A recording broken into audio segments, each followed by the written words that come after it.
Welcome back, it's Caleb. I'm in the GMC Sierra EV. Now this is a Denali 2025. First one I've seen on our lot, but gonna go ahead and make a video on it. So this one is going to be the trailer brake controller and how to use it.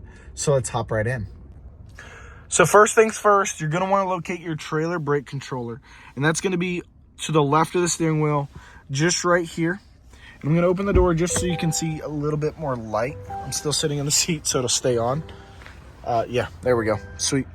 So it will beep this entire time. Let me just go ahead and close it. It'll be a little bit better. I can still have some light. So we're going to be able to squeeze it, and that's going to show us the trailer brake gain. And then all we have to do is go plus and minus on here, and plus, and then we minus, and you're going to go up to 10%. Thinking of it as 100% there, 95, 90, 85, so and so forth. And that's going to be how much percentage of your trailer brakes that it's using.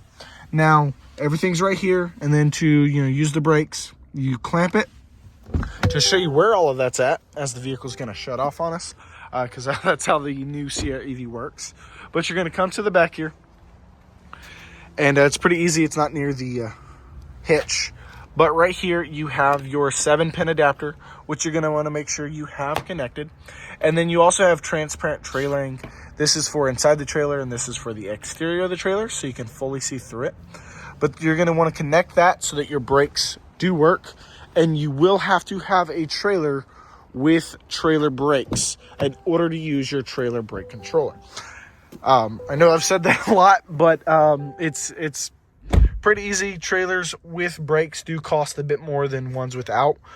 But if you're loading it down, you're going to see a massive return in saving your vehicle and saving yourself from having to over-anticipate on stopping. Thank y'all again for watching. I hope you're having a great day. I'll see y'all soon.